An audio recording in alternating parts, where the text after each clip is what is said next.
가지로 표현할 수가 있지만 하나님은 우리의 인생의 길잡이가 되어 주십니다.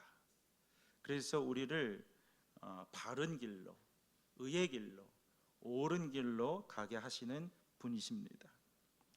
우리도 어디 길을 가다가 특별히 운전을 하다 보면 잘못 갈 때가 있습니다. 그러면 가다가 어떻게 되는가? 그 길을 빨리 벗어나야 되고 또 유턴을 해서 목적지로 돌아가야 하는 것이죠. 하나님은 그래서 우리의 인생의 길잡이가 되어주시는 거예요. 여러분 인생 많이 살아오셨으니까 이제 다 알죠? 다 아시죠 이제? 그 정도 사시면 다 아는 거죠. 그런데 아세요? 아시는 분 있으면 그분이 예수님이에요. 큰일 나요. 근데 그렇게 인생을 살아도 모르는 게 인생이에요.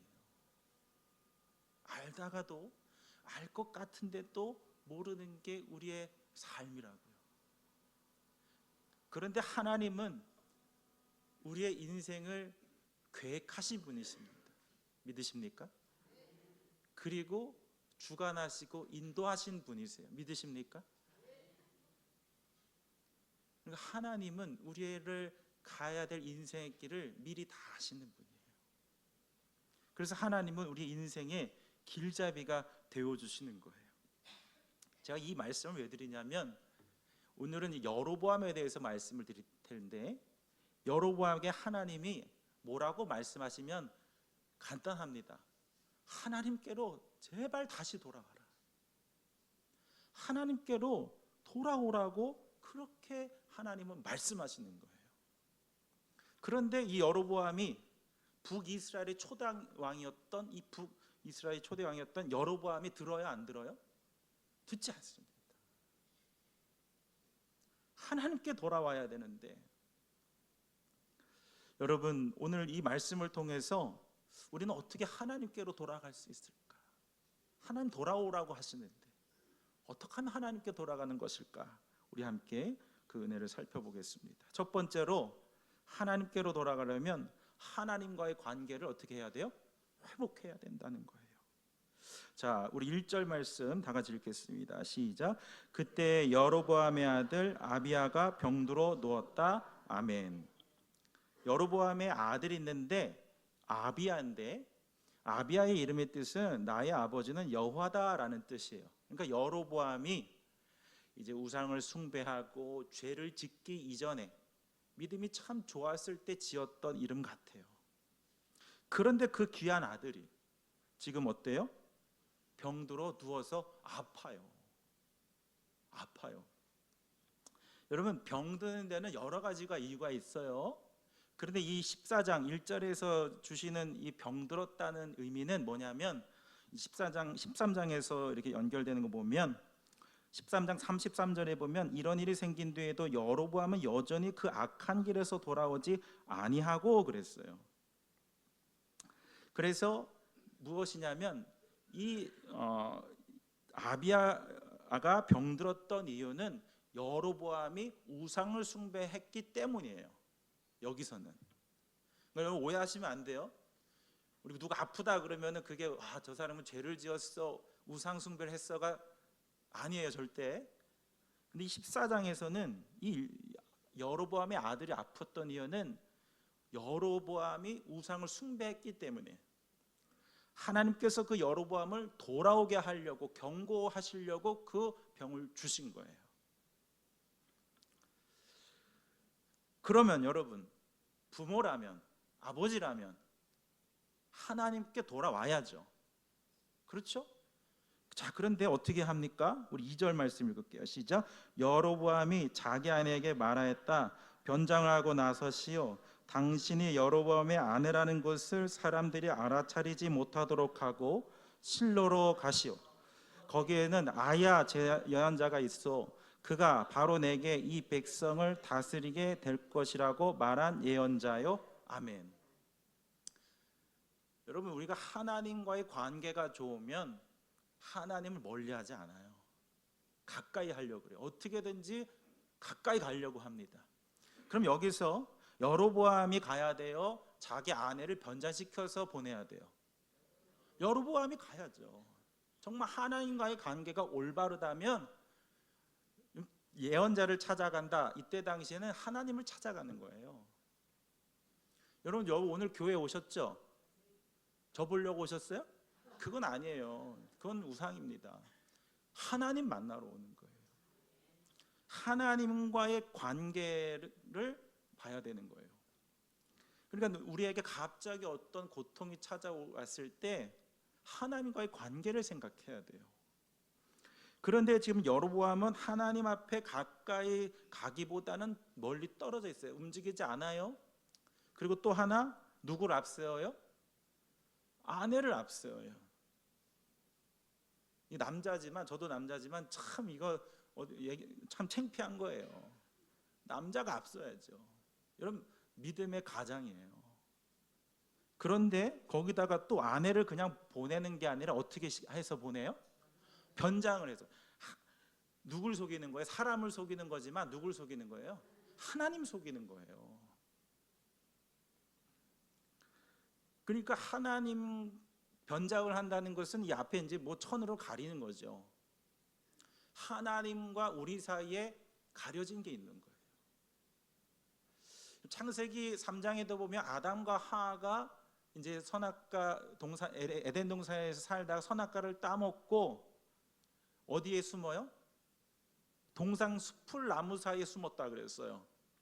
여러분, 하나님이 이들에게 천지를 창조하시고 숲풀 나무를 주신 이유가 뭐예요? 거기서 나오는 열매를 따먹고 살라 그랬어요. 그러니까 하나님이 주신 것이, 하나님이 우리를 편하게 살려고 한 그 열매 맺는 그 나무가 지금 아담과 하와, 하나님 그 사이를 어떻게 하고 있는 거예요? 가로막고 있는 거예요. 하나님이 물론 주시지만 그걸 잘 관리하지 못하면 그렇게 되는 거예요. 여러분들의 관계는 어떻죠? 하나님과의 막혀있는 게 무엇입니까? 오늘 그것을 깨달으셔야 돼요. 자, 그 다음에 3절 읽겠습니다. 3절 시작. 당신은 빵 10개와 과자 꿀 1병을 들고 그에게로 가시오. 그리하면 그는 이 아이에게 어떤 일이 일어날 것인지를 당신에게 알려줄 것이요. 아멘. 그럼 여기서 잘못된 점은 뭐냐면, 빵 10개와 과자 꿀 1병을 들고 가는 것은 그때 당시에 성전을 찾거나 제사장을 찾아갈 때는 예물을 가져가는 거예요. 우리도 뭐 헌금을 드리는 것도 똑같죠. 근데 뭐가 잘못됐냐면, 그때 당시에 제사장을 찾아가는 그 제물은 어떤 제물이어야 돼요? 피가 있는 제물이어야 돼요. 그런데 이 빵 10개 과자 꿀 1병은 거기에 준하지 않는 예물이에요.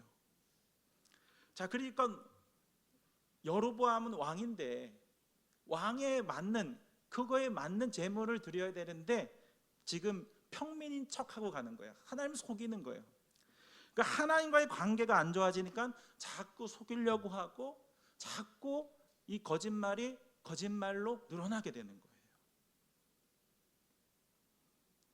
여러분, 여러분들의 관계를, 하나님과의 관계를 보셔야 돼요. 더 중요한 것은, 자, 우리 4절, 우리 5절 읽겠습니다. 시작.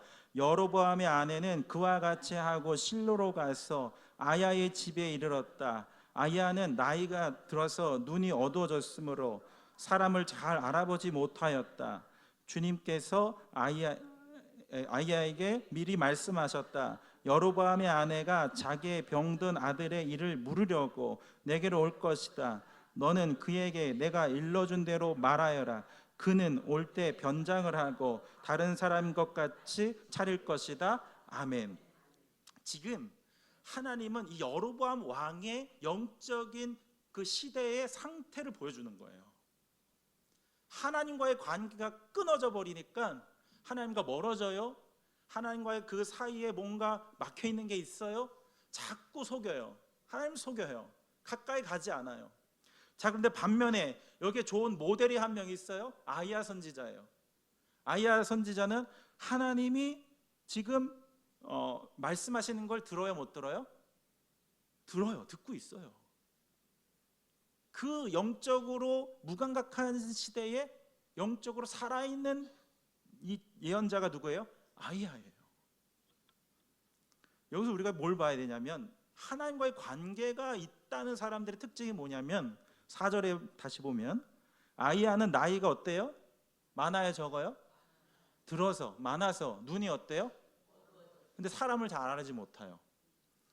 자, 그런데 영적인 시각은 어때요? 하나님의 음성을 지금 들어요, 못 들어요? 듣고요. 그리고 하나님이 알려주셔서 이제 6절 말씀에 보면은 그 왕비가 들어올 때 알아차려요, 못 알아차려요? 알아차려요. 여러분, 이게 굉장히 중요한 거예요. 하나님과의 관계가 친밀한 사람들에게는 영적인 감각이 살아있다는 거예요. 믿으시면 아멘? 우리의 겉모습, 육신은요, 나이가 들면 들수록 다 장애가 돼요. 여러분, 우리가 뭐 장애가 있다 그래서 무시하고 그럴 필요가 없어요. 그러면 절대 안 돼요. 우리가 나이가 들어가고 육체가 쇠한다는 건 다 하나씩 장애를 갖게 되는, 추가가 되는 거예요. 우리도 다 그렇게 되는 거예요. 그런데 아이야 예언자는 나이가 들을수록 영적인 눈과 귀와 이런 시력과 촉각과 이런 것들이 더 살아있는 거예요. 여러분들의 영적인 감각이 늘 살아있고 성장되기를 소망합니다. 그래서 우리는 외모, 겉모습 중요하지 않아요. 하나님 외모 안 보신다 그래서 중심을 보신다 그랬고 영적인 나이가 중요한 거예요. 여러분, 영적인 나이는 몇 살이시죠? 육적인 나이는 이렇게 들어가지만 영적인 나이는 얼마나 되시나요? 이거는 제 언어가 아닙니다. 감리교 창시자 존 웨슬리 목사님이 구원의 과정에서 얘기할 때 사람이 예수 믿고 회개하고 성화의 과정에 들어가는데 이러한 현상이 뭐냐면 영적인 감각이 열린다는 거예요. 스피리추얼 센스가.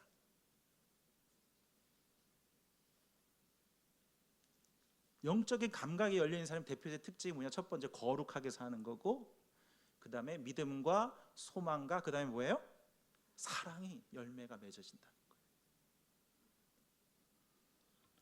여러분, 하나님께 돌아오시길 바랍니다. 하나님과의 관계를 회복하시길 바랍니다. 내가 여로보암 같이 하나님을 멀리하고 또 하나님과 막혀져 있던 것들은 있다면 다 걷어치우시고 하나님과 더욱더 친밀하고 가까워질 수 있기를 바랍니다. 그래서 요한복음 15장 7절에 예수님 우리에게 이렇게 말씀하시죠. 너희가 내 안에 머물러 있고 내 말이 너희 안에 머물러 있으면 너희가 무엇을 구하든지 다 그대로 이루어질 것이다. 아멘. 너희가 내 안에, 내가 너희 안에. 이 가장 친밀한 거, 멀어지지가 않아요. 그럴 때 우리는 하나님께 돌아갈 수가 있는 것입니다. 두 번째로 우리는 하나님께 어떻게 돌아갈 수 있는가? 다윗을 또 예수님을 기준으로 세울 때에 하나님께 돌아갈 수가 있습니다. 자, 우리 7절, 우리 8절 말씀을 다 같이 읽겠습니다. 시작. 집으로 돌아가셔서 여로보암에게 이 말을 전하십시오. 나 주 이스라엘의 하나님이 말한다. 내가 너를 백성 가운데서 높여서 내 백성 이스라엘의 지도자로 임명하였고 다윗의 가문으로부터 왕국을 쪼개어서 내게 주었지만 너는 내 종 다윗처럼 살지 않았다. 다윗은 내 명령을 지키고 내가 보기에 올바르게 행동하였으며 마음을 다해서 나를 따랐다. 아멘. 우리가 하나님께로 돌아간다는 것은 다윗을 기준으로, 그 다윗은 영적인 의미로 예수님을 뜻하는 거예요. 예수님 기준으로 살아갈 때 하나님께 돌아가는 거예요. 그런데 여러분, 지금 하나님께서 아이야 선지자를 통해서 이 여로보암에게 전하실 말씀이 무엇입니까? 너는 도대체 왜 다윗처럼 살지 못하느냐? 여태까지 계속 우리가 열왕기상 강의를 하면서 이 다윗의 중요성에 대해서 말씀드렸습니다. 신명기적인 구조 속에서 써진 책이고, 그리고 그 말씀을 정말 가장 모범적으로 그렇게 실천했던 사람이 다윗이라는 것을 우리는 여태까지 얘기했거든요. 그런데 오늘 또 하나님, 너는 내 종 누구처럼요? 다윗처럼 살지 못한다.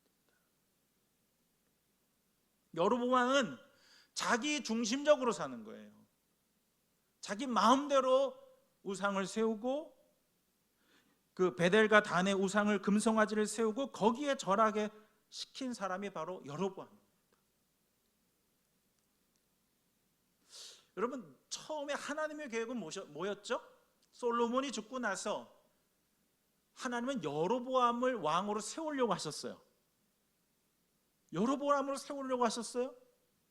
그런데 하나님이 보시기에 악한 일, 가장 악한 일, 우상을 숭배했기 때문에 하나님이 다시 그 하나님의 그 정신을, 하나님의 그 혈통의 계승을 다시 솔로몬의 아들이었던 르호보암으로 바꾸신 거예요. 우리 여기에 주목해야 돼요. 여러분, 그 이제 결과가 어떻게 되냐면, 북이스라엘의 왕들은 총 19명입니다. 19명으로 이제 역사가 끊기는데, 놀랍게도 이 19명 모든 왕들이 선할까요? 악할까요? 다 악해요. 악해요. 거기에는 이유가 있어요. 이건 좀 이따 설명드릴게요. 다 악해서 아수르에게 금방 멸망해서 나라가 없어집니다. 이 북이스라엘의 나중에 후손들이 이제 신약에 가면은 그렇게 유대인들이 싫어했던 누구가 되냐면 사마리아인들이 돼요. 자, 그런데 남유다의 왕들은 20명입니다. 이 20명의 왕들 중에는 여러분 잘 아시는 것 같이 선한 왕이 있고 또 악한 왕도 있어요. 그래도 그 다윗의 혈통을 통해서 하나님은 이제 역사를 이어가시는 것을 우리에게 보여주는 것이죠. 그런데 뭐가 차이냐? 북이스라엘 왕들은 계속해서 우상을 숭배해 가지만 남유다의 왕들은 이제 나중에 보시면 알겠지만 거기에 등장하는 이름이 또 다윗입니다. 다윗처럼 살았다, 다윗을 본받았다, 다윗을 따랐다라는 그 어구가 계속 반복이 됩니다. 자, 그러니까 다윗을 기준으로 삼고 살았던 왕들은 하나님의 복을 받았다는 것이고, 그렇지 않고 하나님 기준 없이 다윗도 없고 예수도 없고 하나님도 없고 자기 멋대로 우상을 세우고 그렇게 살아가는 사람들은 악해지고 빨리 망해버렸다는 것을 하나님 우리에게 말씀해 주시는 거예요. 여러분 인생의 기준을 무엇으로 삼고 살아가십니까? 자기십니까? 여러분 벗어나시길 바랍니다. 여로보암이 그렇게 했거든요. 하나님이 돌아오라고 계속 경고하시고 말씀하시고 하는데도 듣지 않아요. 그래서 여러분 9절 10절 말씀을 보게 되면 하나님 뭐라고 하십니까? 다른 신들을 만들고 우상을 부어 만들어서 나의 분노를 격발시켰다. 여러분 이 분노가 한 번에 빵빵 터져요? 그거는 우리가 이제 흔히 말하는 분노 조절 장애라 그러죠. 격발시켰다는 거 보면 하나님이 어떻게 참은 거예요. 여러분 그걸 우리가 알아야 돼요. 하나님 참아요. 그 다음에 뭐래요? 결국 나를 배반했다. 자, 그리고 10절 말씀에 보면은 이 이스라엘 가운데서 모두 너의 가문의 남자를 어떻게 하겠다? 끊어버리겠다. 그거는 뭐냐면 너의 가문을 다 쓸어버리겠다. 그걸 얘기하는 거예요. 여러분 어떻게 보면 이게 참 간단한 얘기지만 어떻게 보면 참 무서운 얘기예요. 여러분 우리가 기준으로 삼았던 것들, 그걸 우상이라고 하죠. 여러분 그것을 철저하게 내려놓으시길 바랍니다. 우리가 이 기준으로 삼아야 될 것은 여기서 말씀하시는 건 다윗이고, 성경 전체에서 오는 것은 다윗의 혈통으로 오신 예수님을 기준으로 살면 우리 인생은 성공하는 거예요. 그럼 요즘에 여름이 되면 자꾸 죄송합니다. 군대 얘기해서 군대 가면 여름에 되면 유격을 가요. 예? 손주들이나 유격 이제 군대가 있으면 많이 불쌍히 여겨주세요. 이 비가 오고 그런 데는 막 굴러요, 굴고 막 그러서 그렇게 하고 또 장애물 이를 통과를 합니다. 근데 그럴 때 그냥 시키는 게 아니라 왜 굴리냐면은 몸 긴장할까봐, 막 긴장할까봐 풀게 하는 거예요. 다칠까봐. 그러고 나서 무조건 막 이렇게 하늘에 막 줄을 메고 막 가거나 그러는 게 아니라 조교가 보여줍니다. 그냥 너 해봐 그냥 그런 게 아니라 조교가 하나부터 열까지 세세하게 다 가르쳐주고 그렇게 해요. 그리고 나서 병사들이 그 조교가 한 대로 따라서 해요. 그럼 이 조교가 하는 것을 귀담아 듣고 눈여겨본 병사들은 그 장애물을 어떻게 할까요? 잘 통과해요. 잘 극복합니다. 네. 그런데 이 조교가 말해주는데 듣지도 않아요. 보여주는데 보지도 않아요. 관심이 없어요. 난 여기 왜 끌려왔지? 이러고 있으면 장애물 올랐으면은 벌벌 떠는 거야. 사시나무 떨도 벌벌 떠는 거야. 저는 그래도 했어요. 여러분, 그게 뭘 뜻하냐면 기준을 보여주는 거예요. 이렇게만 하면은 인생의 장애물을 통과할 수 있다는 것을 보여주는 거예요. 그 기준이 누구예요? 작게는 다윗이고 크게는 예수님이에요. 여러분, 예수님 기준, 다윗을 기준으로 살아가시길 바랍니다. 그래서 예수님 우리에게 뭐라고 말씀하시냐면 히브리서 12장 2절에 다 같이 읽겠습니다. 시작. 믿음의 창지자요 완성자이신 예수를 바라봅시다. 아멘. 아멘. 예수님을 늘 기준으로 삼고 바라보고 묵상하고 그렇게 살면 하나님은 그의 모든 삶을 형통하게 하신다는 거예요. 마지막 세 번째로 하나님께 돌아온다는 것은 믿음으로 결단해야 된다는 거예요. 특별히 뭘 결단하면 믿음의 가문으로 세워가기를 결단하시길 바랍니다. 자, 우리 14절 말씀 읽을게요. 시작. 주님께서 이스라엘을 다스릴 또 다른 한 왕을 세우실 터인데 그가 여로보암의 가문을 끊어버릴 것입니다. 이 일은 오늘 지금 이 순간에 일어날 것입니다. 아멘. 그가 여로보암의 가문을 어떻게 하신다고요? 끊어버릴 것이다. 자, 그 다음에 16절 말씀 한번 읽어볼게요. 또 한번 16절 시작. 여로보암은 자기도 죄를 지었을 뿐만 아니라 이스라엘까지 죄를 짓게 하였으므로 주님께서는 여로보암의 죄 때문에 이스라엘을 버리실 것입니다. 아멘. 여러분, 죄는요 누룩과 같이 확장이 됩니다. 나만 피해보고 나만 죽으면 그래도 거기까지는 괜찮아요. 그런데 이스라엘까지 뭐 하게 됐다고요? 죄를 짓게 하였으므로. 제가 누누이 말씀드리지만 부모를 닮고 싶지 않아도 어떻게 해야 돼요? 닮아요. 난 부모처럼 살지 않을 거야. 그렇게 해도 살다 보니까 어느 순간 그렇게 하고 있는 거예요. 그게 왜 그러냐면 우리의 사람의 마음속에는 무의식이라는 게 있어요. 다 경험하고 받아들입니다. 그런데 정신이 온전하고 건강할 때는 방어 기제라는 것을 통해서 균형을 다 잡고 살아요. 난 그렇게 안 살아. 똑바로 살 거야. 그래 인생의 장애물을 만납니다. 고난을 당합니다. 그럼 잡고 있던 이 방어 기제라는 이 자기의 마음을 관리하는 것들이 탁 풀어지는 거예요. 그럼 여태까지 경험했던 것이 문제를 해결하는 방법을 부모님이 해결하는 방법을 다 보고 살아요. 그러니까 내가 그렇게 살고 싶지 않아도 새로운 방법이 없으니까 우리 부모님이 하던 대로 그냥 똑같이 하는 거예요. 그렇게 가는 거예요. 그렇기 때문에 여러분들의 자녀와 자손들이 여러분 잘 되길 원하십니까? 별로 원하지 않는 것 같아요. 자녀가 자손 잘 되길 원하십니까? 깨달으셔야 돼요. 나의 자녀와 자손들이 나와 같이 살지 않게 하시옵소서.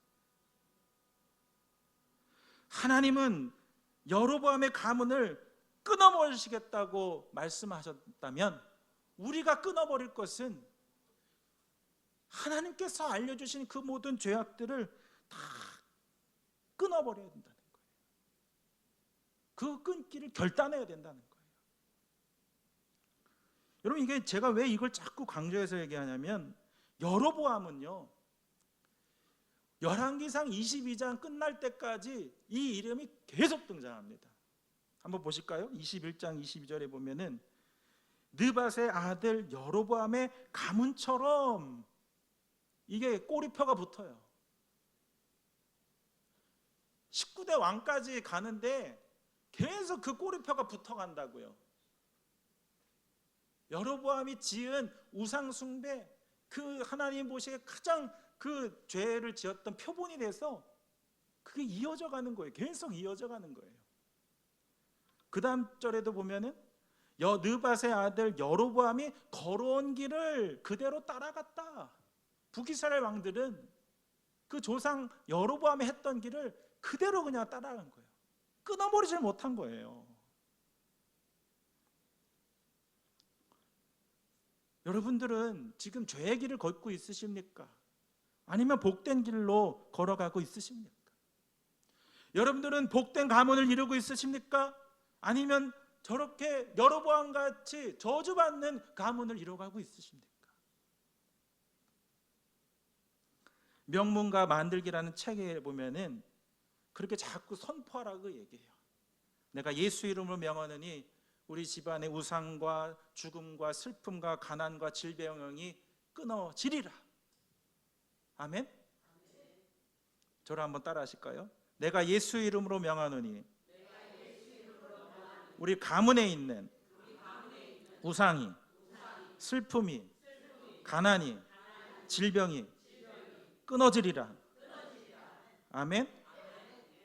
여러분, 그 결단이 있어요.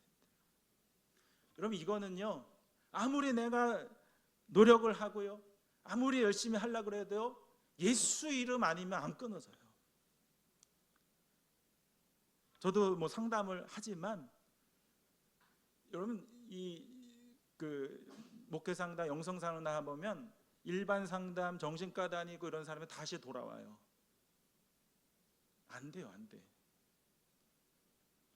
제가 그래서 뭐 상담한다고 뭐 잘난 척 하는 게 아니라 저도 상담을 하지만 늘 기도하면서요, 성령께서 끊어주시라고, 예수께서 해결해 주시라고.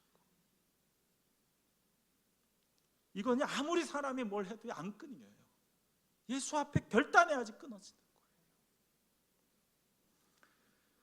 근데 아무리 세상에 정신과, 심리학, 약 이런 걸 해결하지 못해도요, 우리 말씀에서 우리에게 알려주세요. 가장 좋은 약, 예수 이름. 여러분, 예수 이름으로 끊어버리시길 바랍니다. 마음속에 막 슬픔이 몰려와요, 죄악이 떠올라요, 괴로워요. 예수 이름 명하십시오. 가장 능력이 있고요, 명약이에요. 그래서 하나님은요, 이 가문으로 흐르는 우상들, 죄들, 이 여로보암처럼 그렇게 질질질 끌지 말고 오늘 당장 끊어버리라고 우리에게 말씀하시는 거예요. 여러분, 그 결단이 있으셔야 돼요. 가장 고통스러운 게 뭔지 아세요? 내 자녀가 나처럼 살까봐 두려운 거예요. 나보다 좀 더 잘 살길 원하는 게 부모의 마음이잖아요. 하나님 마음은 어떻게 했어요? 분노를 참으셨다고요. 내 자녀들이, 내 사랑하는 백성들이 형통하길 원하시는데요, 그렇게 알려주고 돌아오라고 얘기하는데 깨닫지 못하고 그렇게 사는 거예요. 여러분, 그 결단이 있기를 소망합니다. 옛날 선교사들이 우리 한국에 들어왔을 때 평안도 정주에 백사겸이라는 이 무당이 살고 있었대요. 그런데 어느 날 구술하고 이제 막 구판을 벌이는데 선교사가, 미국 선교사가 지나가면서 구경을 하더래요. 이상하게 그날따라 신이 내려와요, 안 내려와요? 안 내려오더래요. 그래서 용을 써도 신이 안 내려서 땀을 뻘뻘 흘리니까 나중에 미국 선교사한테 가서 좀 저쪽으로 자리를 좀 피해달라고 그랬더니 이제 굿이 되더래요. 그리고 끝나고 이 미국 선교사가 그렇게 얘기하대요. 자녀 망하게 하는 이 무당집 그만두고 예수 믿고 천당 갔어요. 그리고 그때는 알았다고 그냥 그러고 이제 집에 와서 잠을 자는데, 그 미국 선교사가 얘기했던 그 말소리가 귀에서 왕왕왕 하더래요. 그만두고 예수 믿으라고, 예수 믿고 천국 가라고. 그래서 그 다음날 선교사를 찾아갔습니다. 진짜 예수님 믿으면 자식 잘 되고 복 받습니까? 그렇다고, 예수 믿어야 된다고. 그래서 그날로 이 무당이 그 모든 무당하는 그 모든 것들 다 버려버리고 예수 믿기를 결단했다는 거예요. 그리고 그 백사겸이라는 무당에게는 아들이 있었는데 아들이 참 똑똑했나 봐요. 그래서 미국 선교사에게 부탁합니다. 이 아들을 미국에 데려가서 공부 좀 시켜주십시오. 그래서 이 미국 선교사가 이 아들을 미국으로 데려가서 공부도 잘 시켜서 한국으로 다시 돌아오게 했고, 이분이 바로 백낙준 박사라고 문교부 장관, 국회의원, 연세대 총장을 지내신 분이래요. 여러분, 결단하시길 바랍니다. 하나님께로 내가 돌아갈 것이다. 하나님과의 친밀한 관계를 내가 회복할 것이다. 오직 내 기준이 아니라 다윗 예수님 기준으로 살겠다. 내가 우리의 자녀들, 자손을 위해서 하나님이 싫어하는 것들이 있다면 내가 오늘 당장 끊겠다.